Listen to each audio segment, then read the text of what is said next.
we get to know the most basics of PLSQL programming. The first thing that we then would wish to do is to print a statement, or that very hello world that we then would have to do. I write it in a different way so that we don't feel like we are starting it to learn PLSQL. So whatever is the notes that I made, just copy it, paste it. It is super easy. And just execute it with an F5. We see here anonymous block completed. And I've set the server output on to enable the print of the Oracle, the DBMS output package that prints it. And we always have to set the server output as one. And even in the SQL Plus, it is the same thing. And I have a begin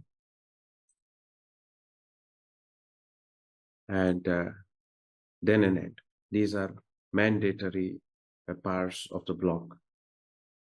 And then I write a DBMS output dot put line, and then welcome to Oracle Corporation, Redwood Shores, USA.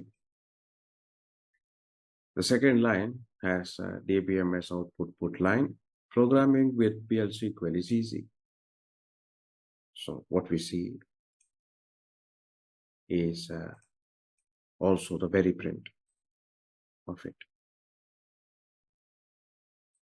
Welcome to Oracle Corporation, Bay Area, Redwood Shores, USA. Programming with PLSQL is easy. So it is really easy. To get some confidence, we then have to begin copy pasting. And somebody who has already written PLSQL programs and has made it easy, it is easy to follow. And that very much needed confidence can be just got in 10 minutes when we absolutely begin programming. So now the second one, how to use blocks. And this is the most simple one, but it can be really, really complex. And we just copy it to then ensure we are able to execute it. The first practice is getting used to SQL Developer. And also, it is very important for us to understand what is actually running the code. And I formatted it. Formatting is very easy. We see here. And this is where we then format. And now I execute this one.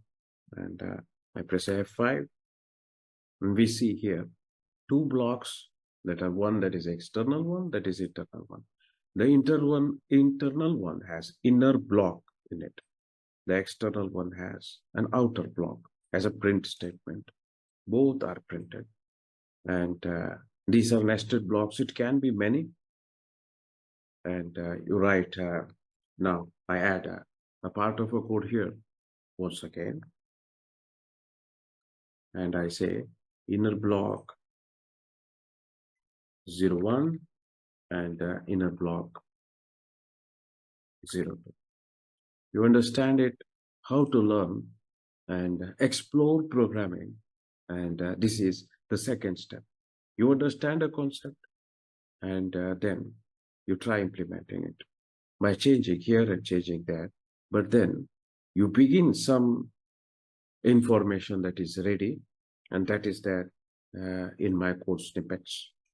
And then once again you execute it, and you see here it's an excellent output.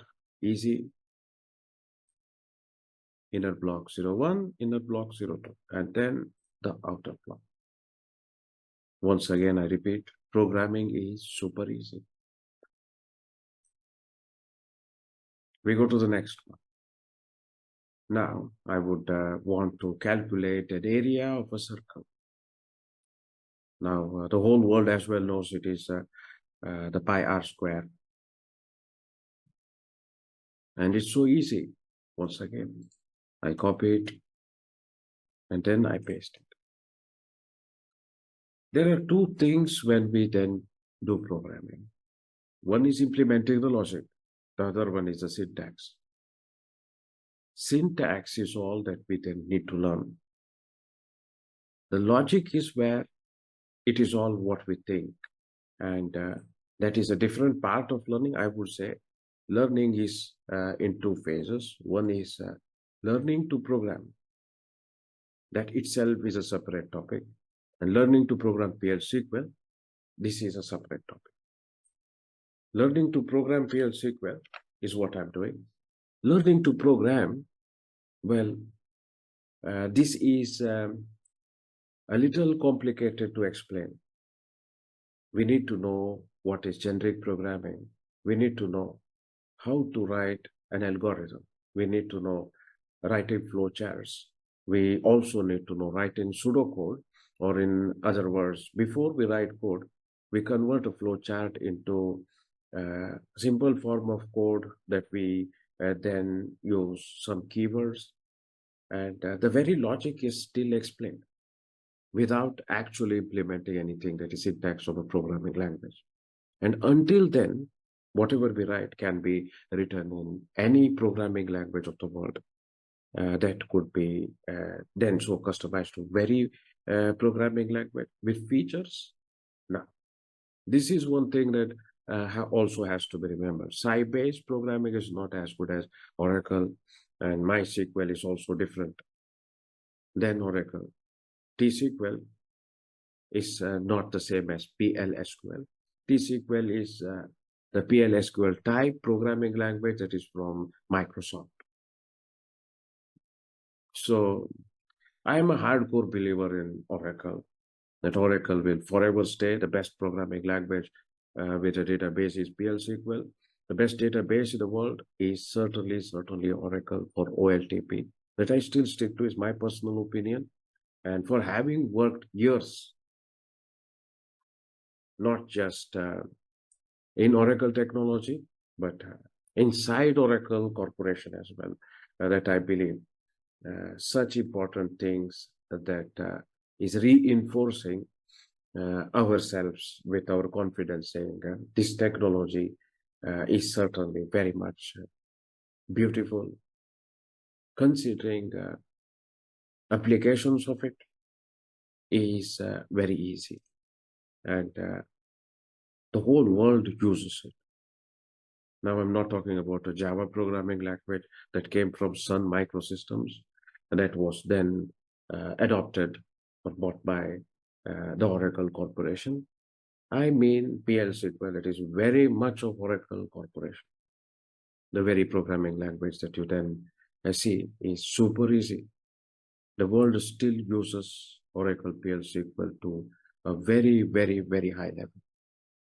What I mean is the use of the PLSQL is not so seen, but it is there in all international banks. And banking softwares have it, financial softwares have it, as you need to rely on a database at OLTP, Online Transaction Processing System. And it is better to rely on their programming language that happens inside a server. And a lot of logic implementation that becomes super easy when this extension to SQL as a procedural language makes the implementation of any logic super easy. And we talk about a three-tier system. We talk about MVC and many ways of programming, that there may be 100,000 different algorithms, may say database intensive programming is not good, that they rely on either Java, C#, but I still believe even today, the legacy ways, if we call PLSQL, is really not legacy ways, as there is no way out to actually separate the database from um, a platform-based programming language like Java, or for that matter, C Sharp. But this PLSQL, if you don't use, you really miss out many of those features of the database that could have been used otherwise. What I mean is database is inseparable part of any software application. And that is where PLSQL comes to the rescue every time when it is implementation of complex logic. Such things that cannot be done by Java is done by PLSQL. And today we are using PLSQL at all international banks, almost all, I believe. And that includes investment banks as well. It is a very high paying job, the developer's job or advanced programming as well, as it needs proprietary language, that is PLSQL. It is not a very open source language, and you need to invest time. And second thing, it also demands investment by any international bank for their capital expenditure that they have to spend on Oracle technologies. In other words, they need to buy this Oracle database and it costs. And somebody who can fund Oracle databases can also fund the developers.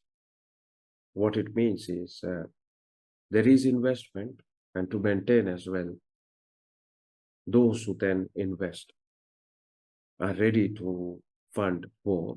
But what they then see is security. What they then see is that very reliable features of Oracle database. And that is where one question people ask every time. Until how long is this PLSQL there? Would this as well be covered as part of AI? Artificial intelligence changes it? No, it can't. And as long as Oracle database exists, PLSQL programming as well does exist. So we just found the area of the circle is once again easy.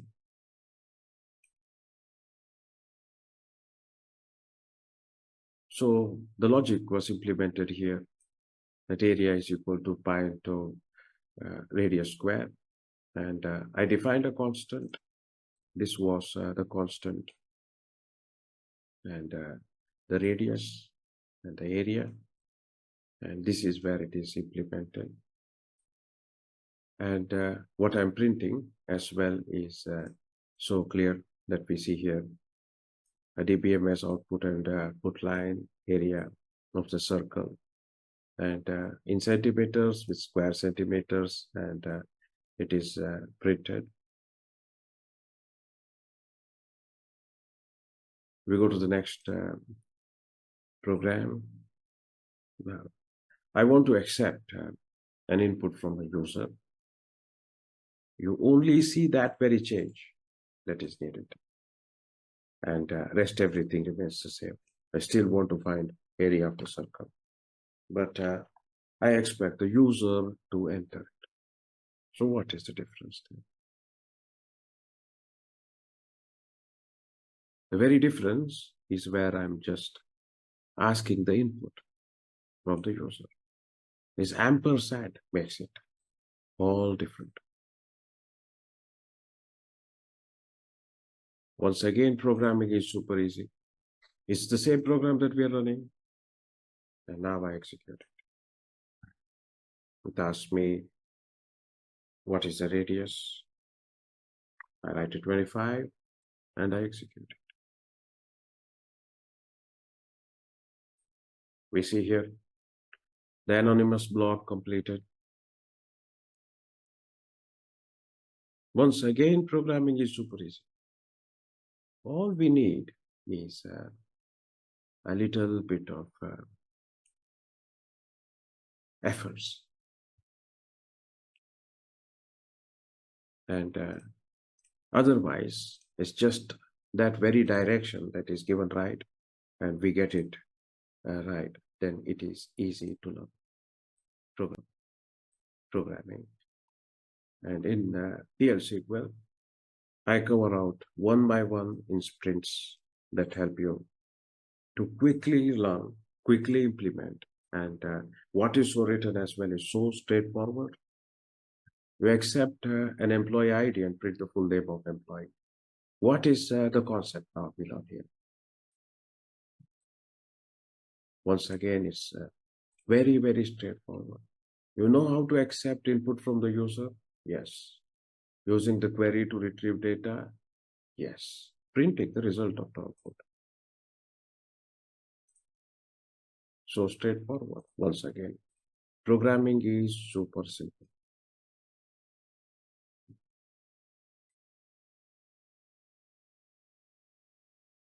So I copy and I begin pasting it onto the SQL developer.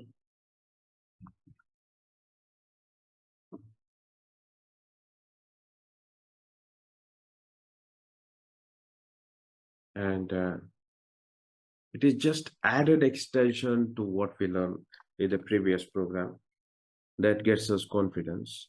And we begin changing here and there. And then we begin exploring. Getting errors is no problem as it is still a development environment. And we are still writing simple procedures.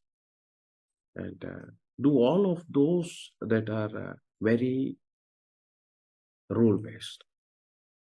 Like formatting, yes. The code looks neat now, very much fun.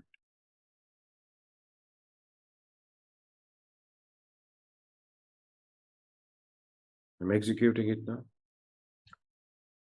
It is asking for an input. Now I once again enter 25. So it is asking input employee ID. Yeah, I forgot. I thought it was area of the circle. So I change it now to some meaningful number, maybe 101 or 115 perhaps. Yeah. Yes. And I say okay. Yeah. It's super easy once again.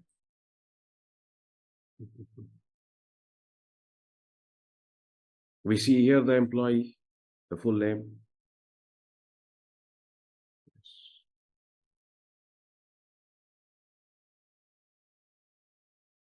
We now know how is it done. And the PDF is easy, very legible. And we see here what is input ID.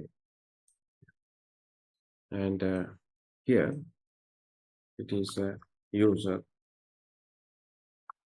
inputting data.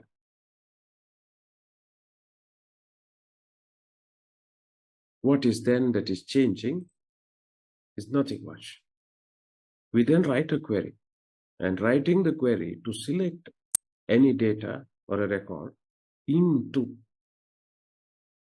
a variable that we declare. Now this is where we declare a variable. We see here, these are two variables that are declared with a varchar2, or in other words, a string type.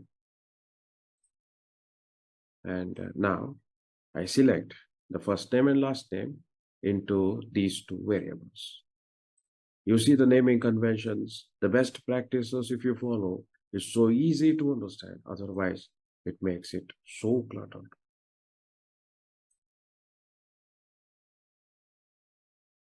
V underscore is a variable. And first name and last name. Employee says EF name is EF name. That is so easy. And variables are these. And now, from employees, and we need to remember this very syntax. It is select. And whenever there is select, you have columns and then a from, but in between there is an into. This is something that we need to note. this into is important.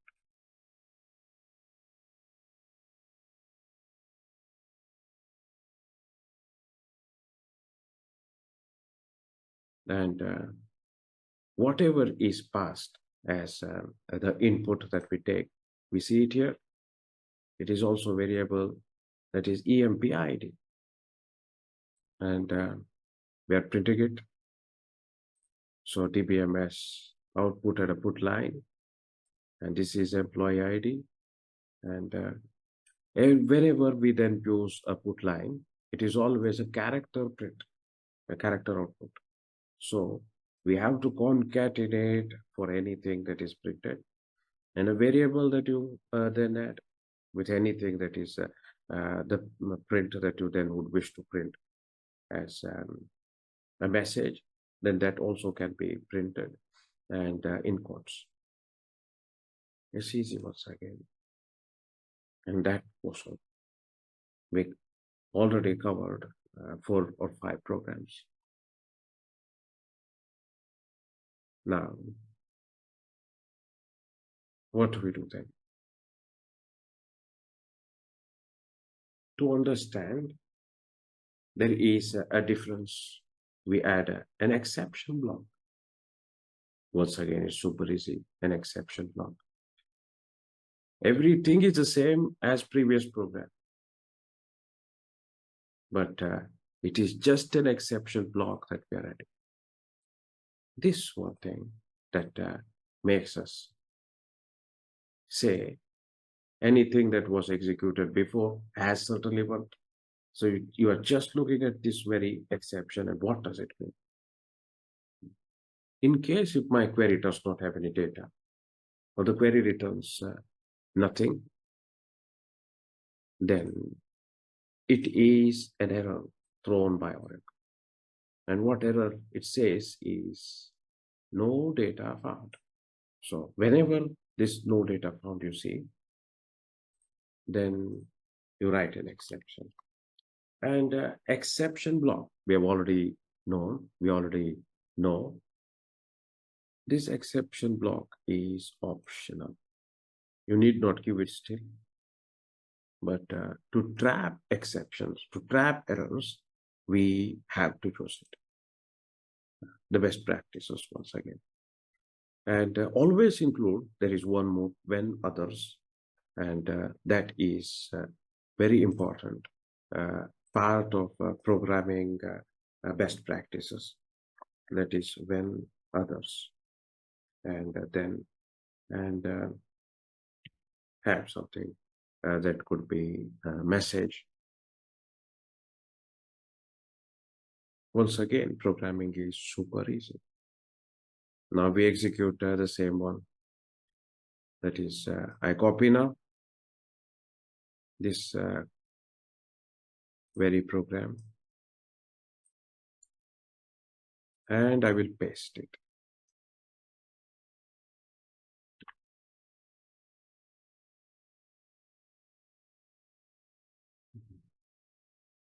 I once again copy and then I paste it once again.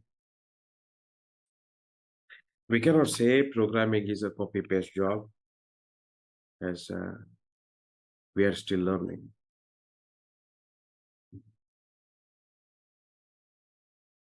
When we have knowledge on how to program, programming becomes super easy. Now this v underscore emp id is a variable that we are passing from the input, and we will pass something that I believe is not there in the query when it executes. I pass it a big number, maybe 10,000. Having 10,000 employee number is not that easy. It has to be a big company, and I execute it. We see now what is so displayed is the very exception block that got executed. is easy. Once again, programming is super easy. The anonymous block completed. The query did not fetch any rows, hence exception.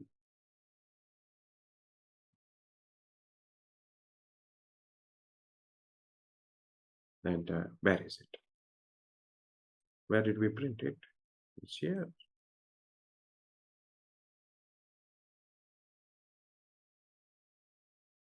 This very error that we see here is an exception, but we printed a message. This one.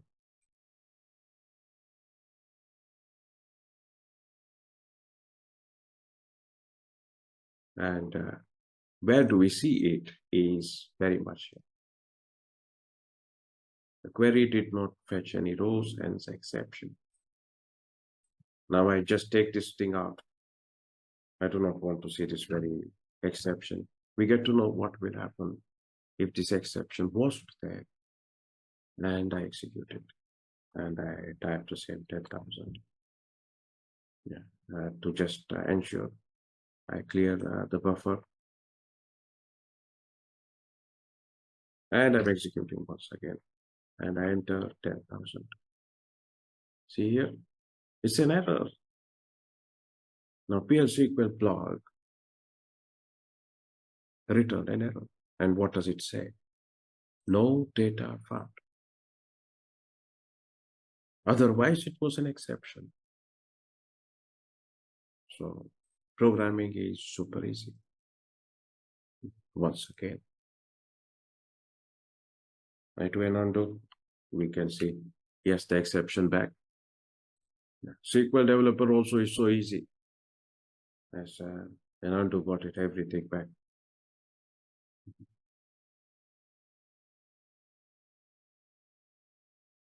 I'm executing it, and I typed once again 10,000. We see, yeah, it does not throw that very error. It did not error out, but it gave an exception message. It just means the framework of writing the code, when writing code also is a part of that very framework that I then say must not break. When the program is running and we begin a software application, you see it crashing, then it's as good as the framework of the very code broke, or the very logic broke. And that must not happen. And that is where we use exceptions. The very logic implementation is also the very like a framework, like a frame that the programs must be always inside. So we stop it here, and thank you.